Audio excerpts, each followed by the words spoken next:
Welcome to STEFANO'S African Story Hub, where the fire is warm, the night is quiet, and the old stories are ready to speak. The moon hung low over Umuzana when the first scream tore through the stillness.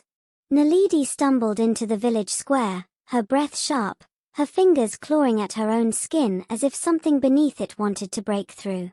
Women gasped and pulled their children close. Men murmured in disgust. A pot of porridge crashed to the ground as an old woman stepped back in fear. Naledi's eyes were wild, full of torment and confusion. "Hold her," someone shouted. "No. Don't touch her," another warned. "She's bewitched."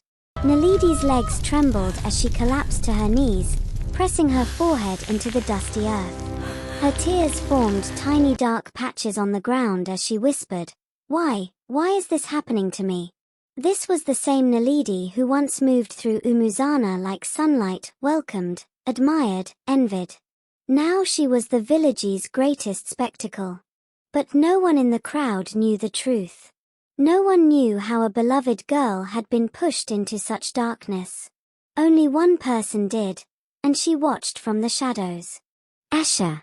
Her lips tightened as she observed Naledi's suffering in silence. Her heartbeat remained steady, calm, far too calm for someone witnessing her friend's anguish. But this was not the beginning of their story.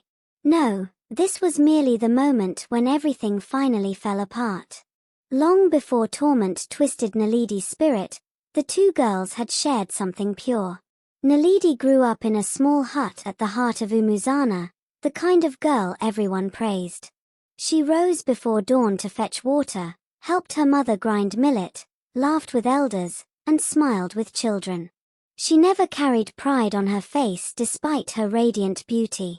Her dark skin glowed like oiled mahogany, and her eyes carried a gentleness that calmed even the most troubled mind. But beauty, true beauty, always attracts the whisper of envy. One market day, years before that scream broke the night, Naledi walked home balancing a basket of tomatoes on her head. Her movements were graceful, steady.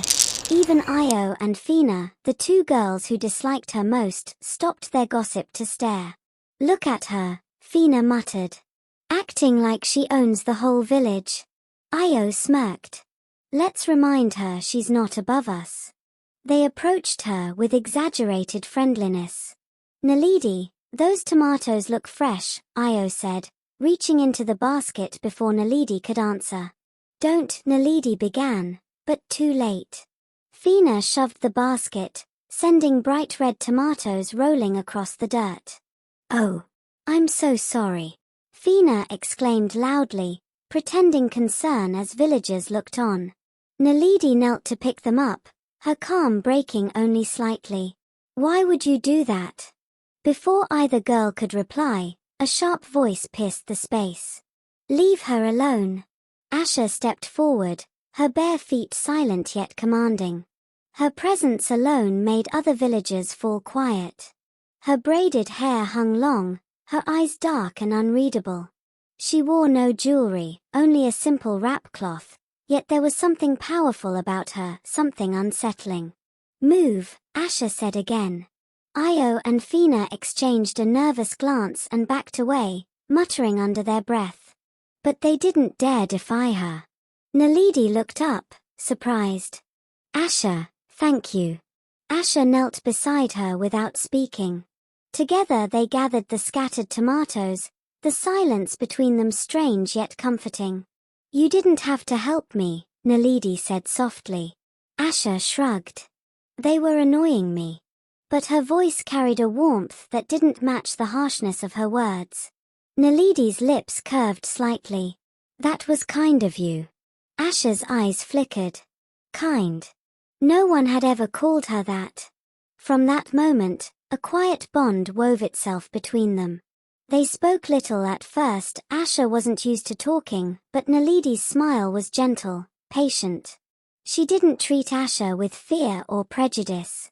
She didn't whisper about Mama Rina's shadowy reputation. She didn't flinch when Asha's voice cracked from shyness or when she paused too long before answering questions. She saw a girl, lonely, misunderstood, starved for connection. On warm evenings, they met behind the old baobab tree to watch the sunset. Naledi spoke about her dreams of traveling beyond Umuzana, of seeing cities, of meeting people who carried stories from faraway lands. Asha listened quietly, every word settling in her heart like a rare treasure. But their innocent friendship changed the day Prince Luwando arrived in the village. His procession entered Umuzana with drumming and color. He stepped out of his decorated palanquin tall, confident, and dressed in royal indigo cloth. His presence stirred the air, young women straightened their backs, mothers pushed their daughters forward, and even elders greeted him with great respect. Prince Luwando's gaze scanned the crowd until it stopped on Naledi. Their eyes met. Naledi looked away shyly, but the prince smiled. Later that evening, he sought her out. Naledi had just finished sweeping her compound when he appeared at the entrance, walking with deliberate steps. "Good evening," he said politely. Naledi froze. "My prince, don't be afraid," he said, smiling. "I only came to greet the girl who caught the sun today." Naledi's cheeks warmed. "I did not catch anything, my prince.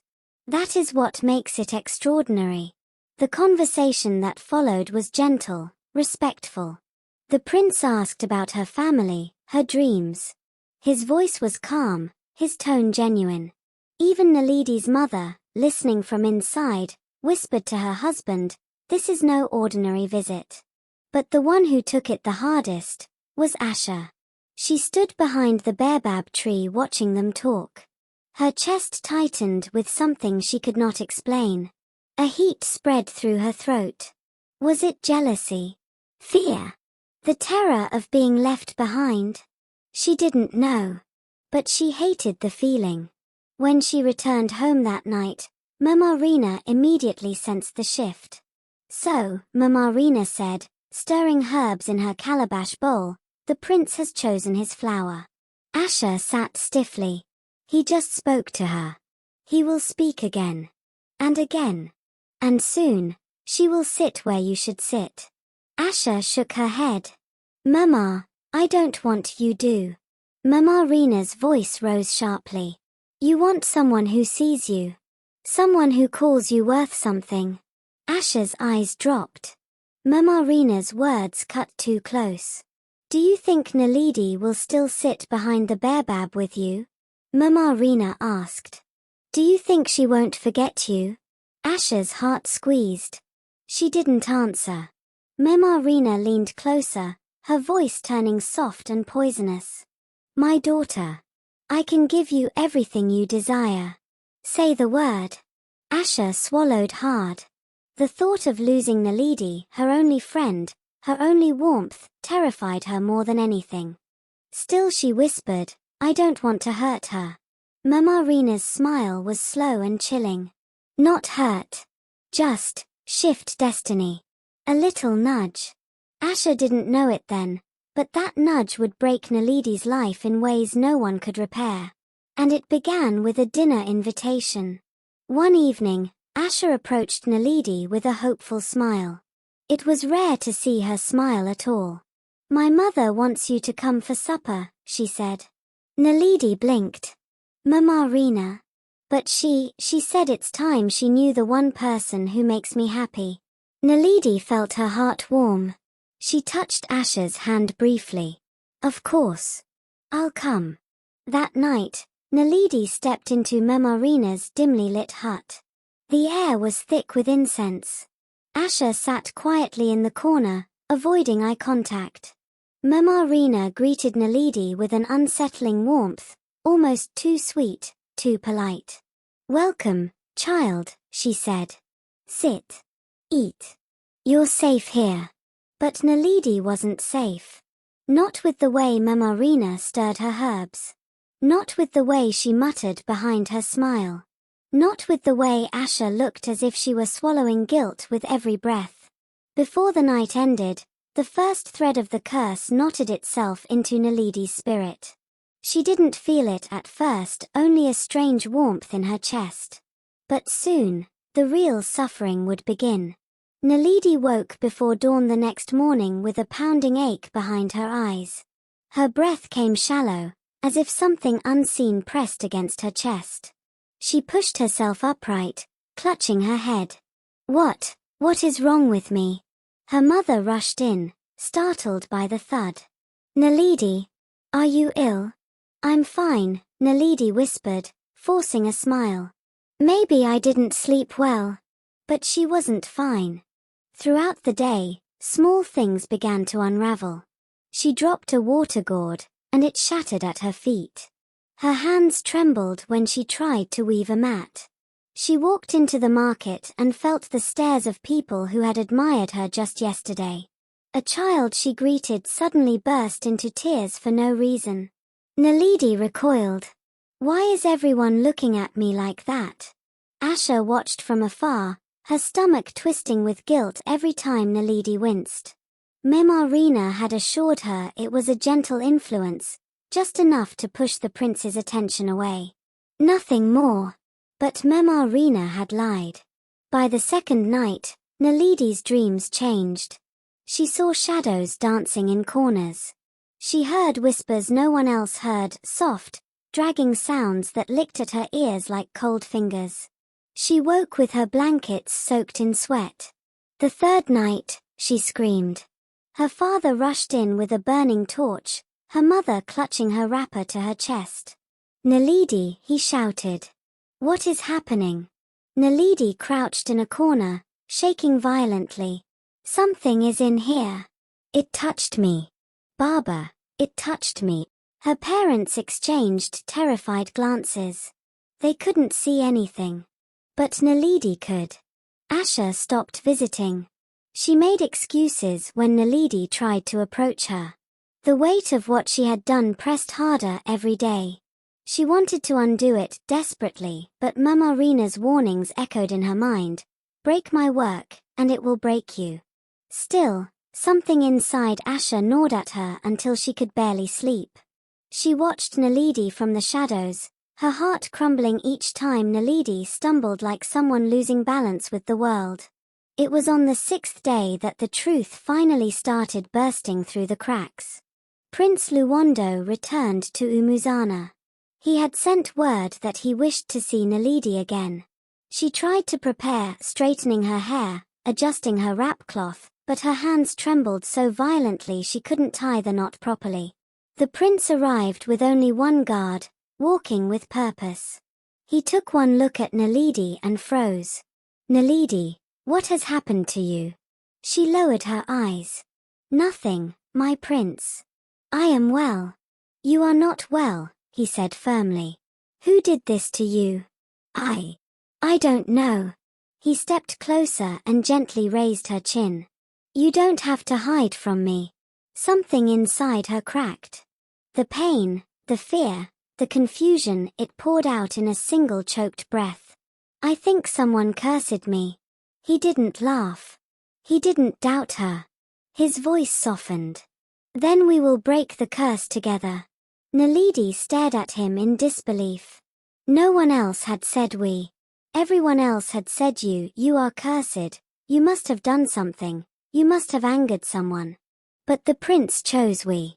Asha watched them from behind a mango tree, her heart pounding in her chest. Her throat tightened as she whispered, please, don't choose her again. But the prince did.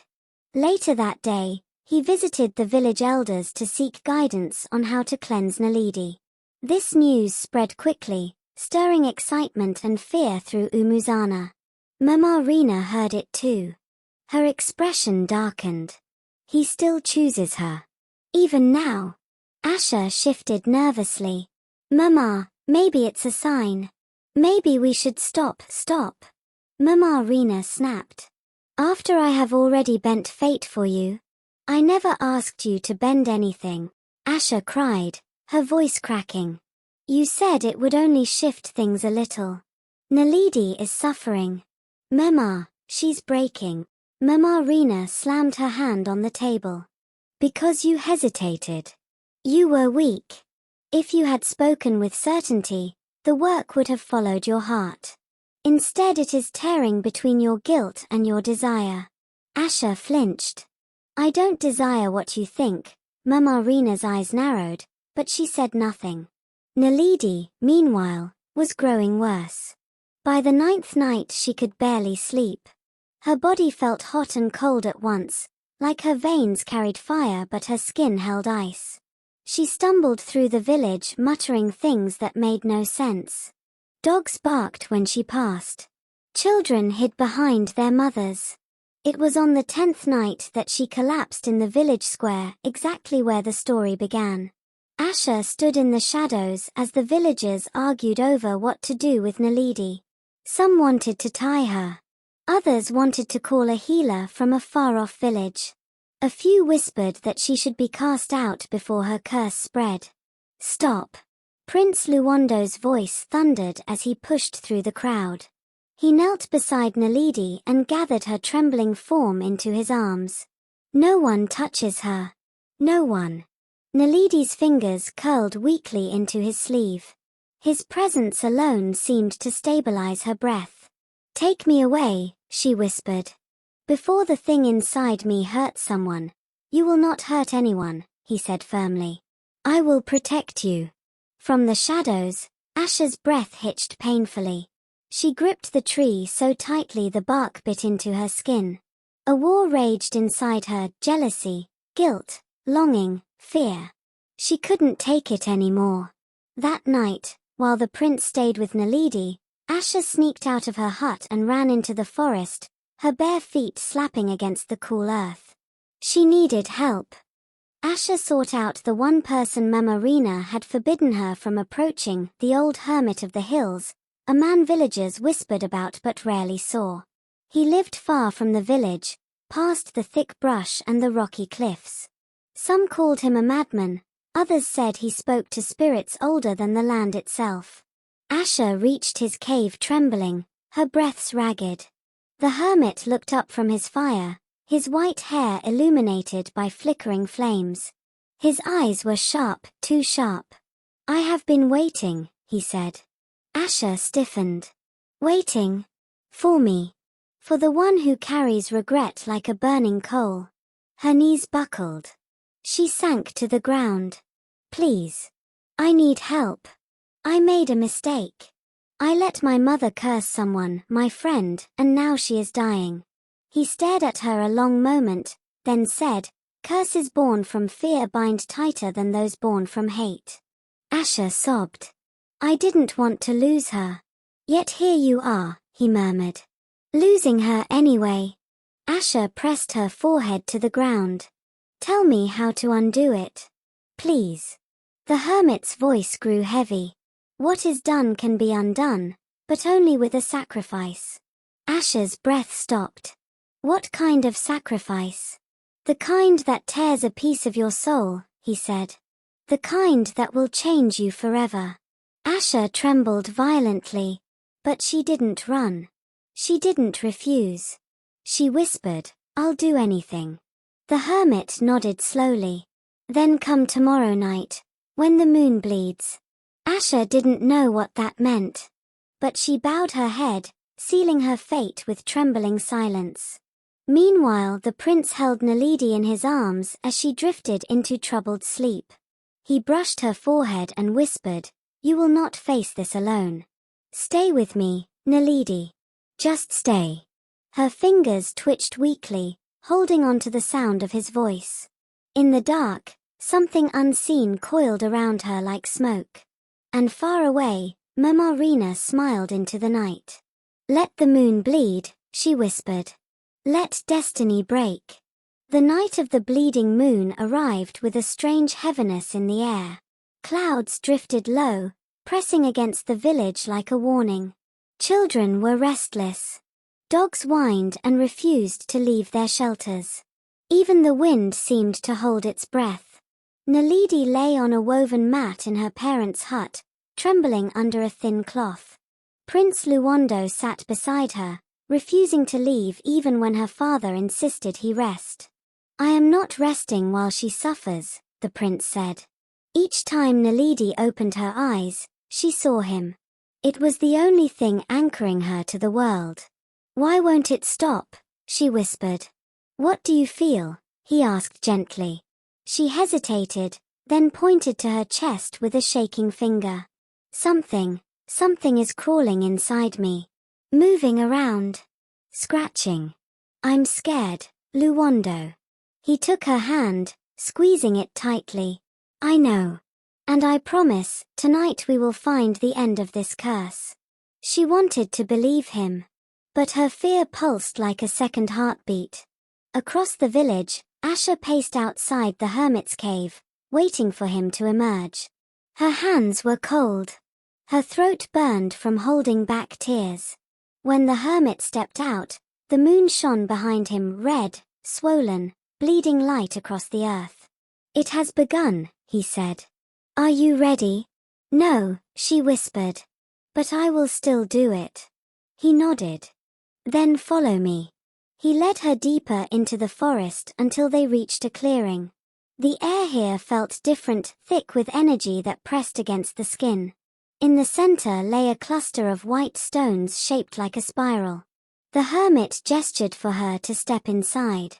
Asha hesitated, then did as instructed. The moment her foot crossed the first stone, she gasped, the air turned icy, and whispers brushed her ears like ghostly fingers. "Don't be afraid," the hermit murmured. "This is the place where truth reveals itself." Asha tried to steady her breath, but her chest tightened.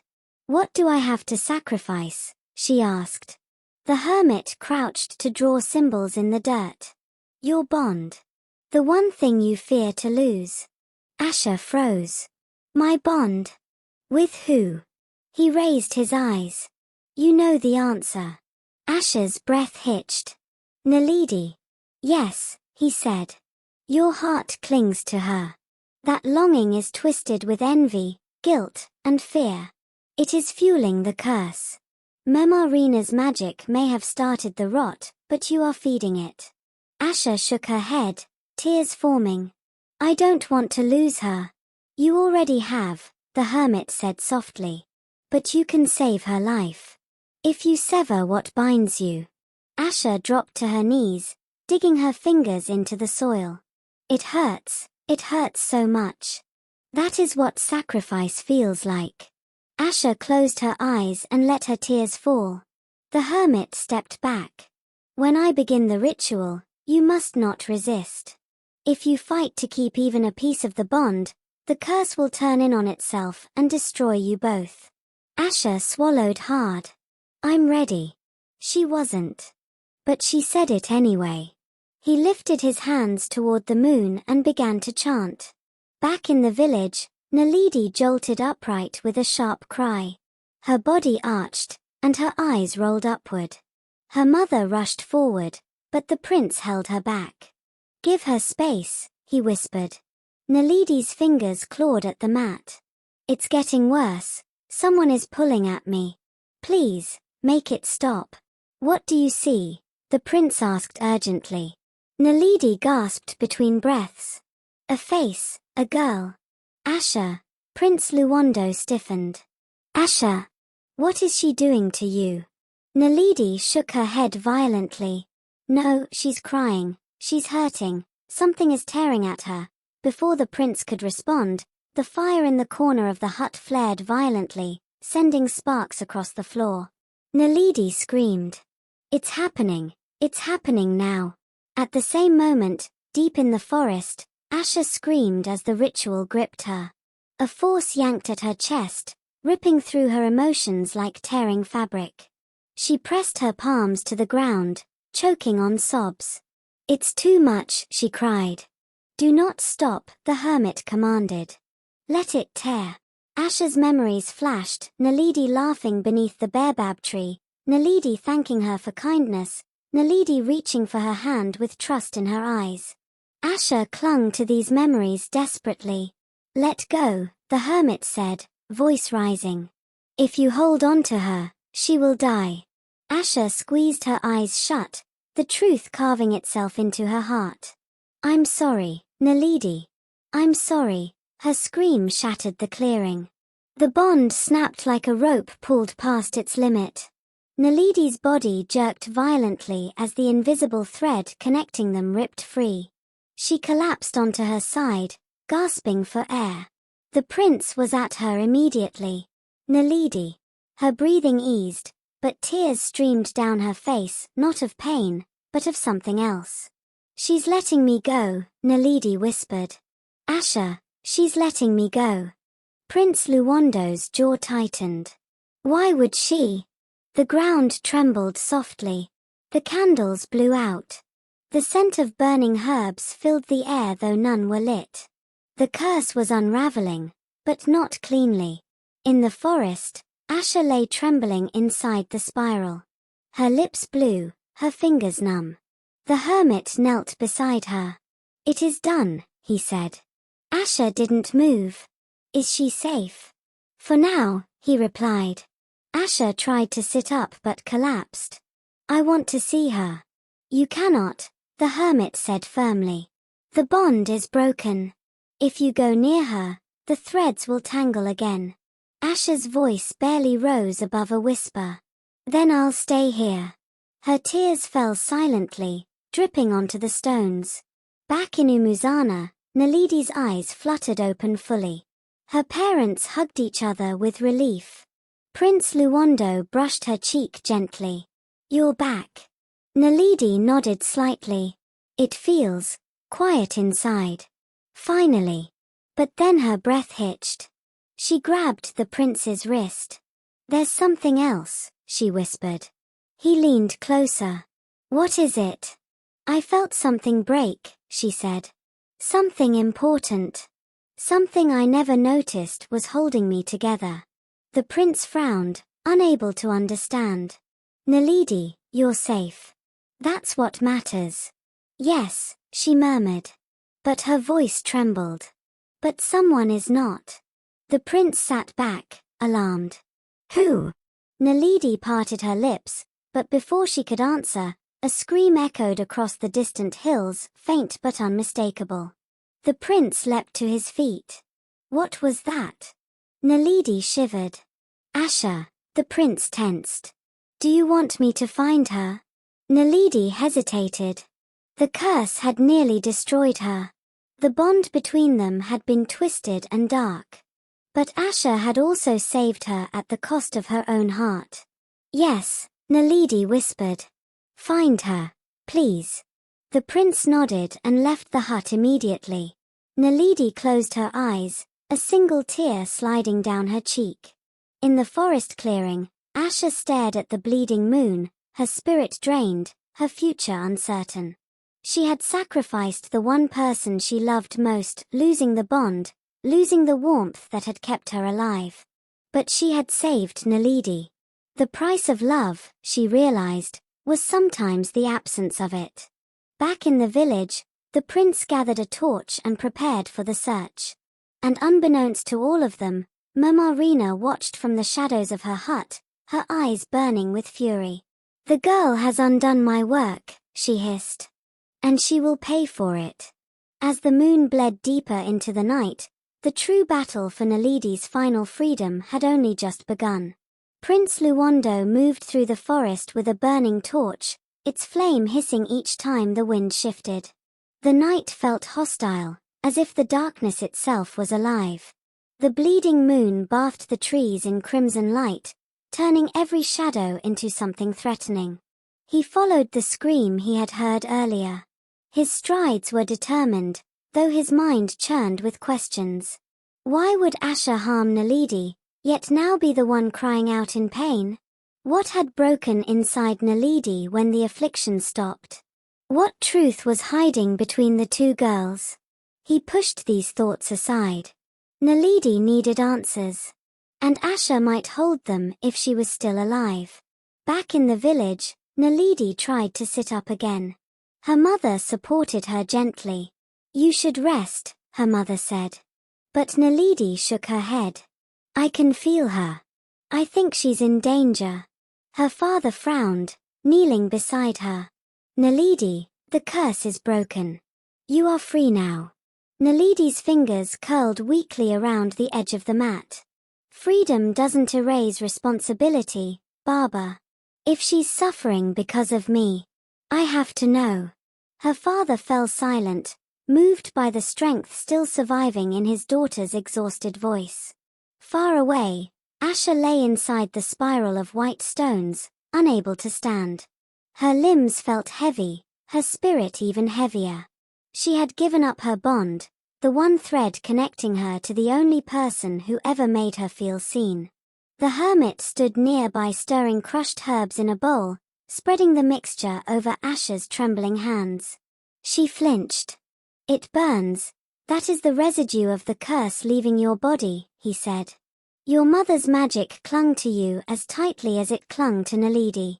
Asha's voice cracked. Is Naledi safe now? Yes, the hermit replied. But she is wounded in ways no ritual can fix. Asha closed her eyes. Tears leaked down her temples. I wanted to stay beside her, forever. And that desire, the hermit said quietly, was exactly what your mother twisted. Asha's chest tightened.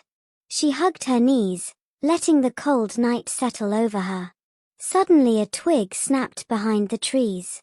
The hermit stiffened. We are not alone, he whispered.